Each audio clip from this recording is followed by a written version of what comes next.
Hello दोस्तों, the nation builder के YouTube channel में आप सभी का स्वागत है। दोस्तों, आज हम लोग हिंदी वर्णमाला के प्रैक्टिस सेट भाग 1 को देख रहे हैं। आज हम लोग बात करेंगे कि हमारे एग्ज़ाम में किस प्रकार से वर्णमाला के प्रश्न पूछे जाते हैं, जो हमारे एग्ज़ाम में बहुत ही इंपॉर्टेंट है, जहां से आपके 2 से 3 नंबर के प्रश्न एग्ज़ाम में ज़रूर पूछे जाते हैं। दोस्तों, आपके सामने पहला प्रश्न है, भाषा की सबसे छोटी इकाई किसे कहते हैं। तो दोस्तों, भाषा की सबसे छोटी इकाई होती है वर्ड। वर्ड से बड़ा होता है शब्द और शब्द से बड़ा होता है वाक्य। स्वर और व्यंजन जो होते हैं वो हमारे वर्ण के भेद होते हैं। वर्ण को हम लोग 2 भागों में बांटते हैं, स्वर और व्यंजन में। दोस्तों, अगला प्रश्न है, वर्णमाला किसे कहते हैं। तो वर्णमाला शब्दों के समूह को कहते हैं, शब्द गणना को कहते हैं, वर्णों के संकलन को कहते हैं, या वर्गों के व्यवस्थित समूह। ये वर्ग नहीं होगा हमारा, वर्णों के व्यवस्थित समूह को। तो दोस्तों, वर्णों के व्यवस्थित समूह को हम लोग वर्णमाला कहते हैं। दोस्तों, अगला प्रश्न है हमारा, निम्न में से कंठ ध्वनियाँ हैं। तो हमने आपको बताया था कि उच्चारण स्थान क ख जो होता है हमारा कंठ ध्वनि होता है। क वर्ग को हम लोग कंठ ध्वनि कहते हैं। अगला क्वेश्चन है दोस्तों, स्थान के आधार पर बताइए कि मूर्धन्य व्यंजन कौन सा है। मूर्धन्य व्यंजन मतलब कि कौन से व्यंजन का उच्चारण स्थान मूर्धा है।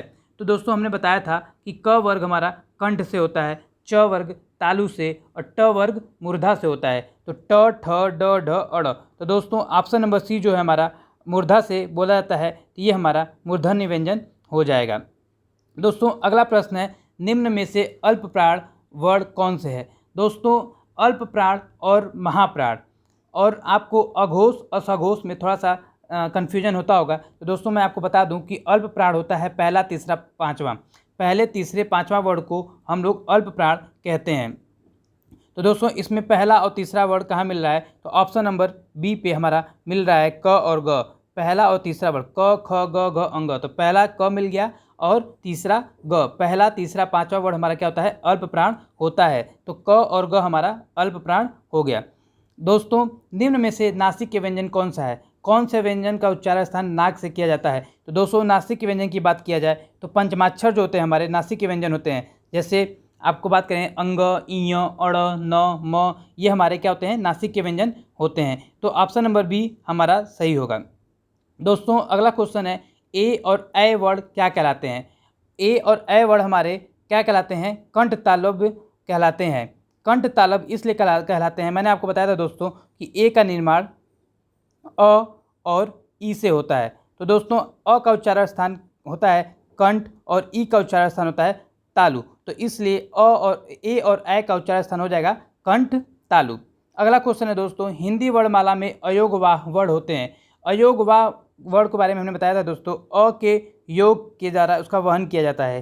ठीक है, तो अ की सहायता से किसका बोला जाता है, अंग और अ। अयोग वर्ण हमारे 2 होते हैं, जो हमारे अंग और अ हैं। ऑप्शन नंबर डी हमारा दोस्तों सही हो जाएगा। अगला प्रश्न है दोस्तों, निम्न में से बताइए कि किस शब्द में द्वित्व व्यंजन है। दोस्तों, द्वित्व व्यंजन क्या होता है कि ऐसा व्यंजन जो जिसमें 2 समान प्रकार के व्यंजन का प्रयोग होता है। 2 समान व्यंजन एक साथ क्या होते हैं, प्रयोग में लाए जाते हैं। ठीक है, और पहला व्यंजन जो होता है वो स्वर रहित होता है और दूसरा व्यंजन स्वर सहित होता है। जैसे आप देखेंगे कि दिल्ली शब्द में ल 2 बार, जो ल व्यंजन है 2 बार यूज़ किया गया है। एक ल हमारा क्या है, स्वर रहित है, और एक ल जो है हमारा स्वर के सहित है, स्वर के साथ है। तो 2 एक प्रकार के व्यंजन हमारा प्रयोग में लाया गया है, उसको हम लोग कहते हैं द्वित्व व्यंजन, जिसमें पहला हमारा स्वर रहित होगा और दूसरा हमारा स्वर सहित होगा। दोस्तों, अगला प्रश्न है, श श स ह कौन से व्यंजन कहलाते हैं। ये हमारे ऊष्म व्यंजन होते हैं। ऊष्म व्यंजन को हम लोग बताए थे दोस्तों कि इसको हम लोग संघर्षी व्यंजन भी कहते हैं। ऑप्शन नंबर सी हमारा सही हो जाएगा। दोस्तों, अगला प्रश्न है, निम्नलिखित में से बताइए कि नवीन विकसित ध्वनियाँ कौन सी है। नवीन विकसित ध्वनियाँ हिंदी की जो है, पहला जो है हमारा ख और ग, ये हमारा हिंदी अरबी जो है शब्द है वो हमारा ख और ग है, ये नवीन विकसित ध्वनि है। दोस्तों, अगला है, निम्न में से कौन सा घोष वर्ण है। घोष वर्ण कोई हम लोग क्या कहते हैं, सघोष वर्ण। ठीक है, तो अघोष, ठीक है, और सघोष, पहला और दूसरा हमारा होता है अघोष, और तीसरा, चौथा, पांचवा होता है सघोष यानी घोष। तीसरे, चौथे, पांचवें वर्ण को हम लोग कहते हैं सघोष। तो ख जो है हमारा दूसरा है, इसलिए तो ये हमारा अघोष हो जाएगा। और च जो है हमारा पहला है, इसलिए ये होगा नहीं। और ठ जो है हमारा दूसरा है, तो हमारा अघोष वर्ण कौन, अरे सघोष वर्ण कौन सा हो जाएगा, म। म हमारा घोष या सघोष वर्ण हो गया। दोस्तों क ग ज फ, क ग ज फ, यहाँ बिंदी होगा क ग ज और फ, कौन से ध्वनि है, संस्कृत की है या अंग्रेजी की है, अरबी फारसी या दक्षिणी भारत की? तो ये हमारा अरबी फारसी ध्वनि है, क ग ज और फ। दोस्तों अगला क्वेश्चन देखते हैं। तो हिंदी में मूलतः वर्णों की संख्या कितनी है? तो हिंदी में मूलतः वर्णों की संख्या कितनी है? 52, 52, यानी हिंदी में वर्णों की संख्या कितनी है? 52। अगला प्रश्न है दोस्तों, छ वर्ण किसके अंतर्गत आता है? तो ये हमारा जो छ है वो हमने आपको पढ़ाया था संयुक्त वर्ण। संयुक्त वर्ण आपको बताया गया था, मूल स्वर आपको पढ़ाया गया था, तो ये मूल स्वर है नहीं। घोष वर्ण, संयुक्त वर्ण और तालब, ये हमारा छ है वो संयुक्त वर्ण है। क और श के निर्माण से हमारा छ का निर्माण होता है। ठीक है, ये हमारा क्या है? संयुक्त वर्ण है। अगला प्रश्न है दोस्तों, हिंदी शब्दकोश में छ का क्रम किस वर्ण के बाद आता है? दोस्तों मैंने शब्दकोश, हिंदी का शब्दकोश पढ़ाया नहीं है, लेकिन आपको हिंदी का शब्दकोश पढ़ा देंगे। श का जो निर्माण होता है क और स से होता है, इसलिए जब हिंदी का डिक्शनरी पढ़ते हैं तो क के बाद श आएगा।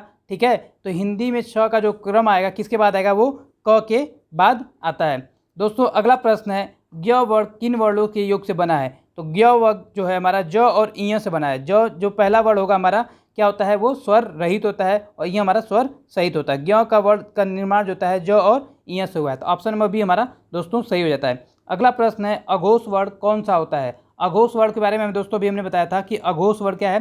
पहला और दूसरा। पहला दूसरा क्या होता है? हमारा अघोष होता है, और तीसरा, चौथा और पांचवा वो हमारा क्या होता है? सघोष होता है। दोस्तों आपको बता दें, जो स्वर होता है, स्वर वो हमारा क्या होता है? सघोष होता है। तो अ हमारा तो होगा ही नहीं। दूसरा दोस्तों ज, स और ह, तो हमने अभी बताया कि अघोष वर्ण क्या होता है? पहला और दूसरा होता है, पहला और दूसरा होता है। और जो है हमारा तीसरा वर्ण है, इसलिए ये भी हमारा होगा नहीं। और स जो है, जो स बोलते हैं, ये हमारा अघोष वर्ण होता है। ह हमारा क्या है कि ये ह हमारा सघोष वर्ण होता है। दोस्तों हमने आपको ये इसके कॉन्सेप्ट बता चुके हैं, अघोष वर्ण कौन से होंगे, सघोष वर्ण कौन से होंगे, अल्प प्राण, महाप्राण के बारे में हमने बताया है, और आपको हमको पता है कि कॉन्सेप्ट आपको पता होगा। दोस्तों अगला प्रश्न है, घ का उच्चारण स्थान कौन सा है? तो घ का उच्चारण स्थान हमारा दोस्तों क्या है? कंठ है। हमने अभी बताया था कि क वर्ग का उच्चारण स्थान कौन सा होता है? कंठ होता है। तो क, ख, ग, घ, अंग का उच्चारण स्थान क्या हो जाएगा? कंठ हो जाएगा। दोस्तों आशा करता हूँ कि ये आपको समझ में आया होगा, और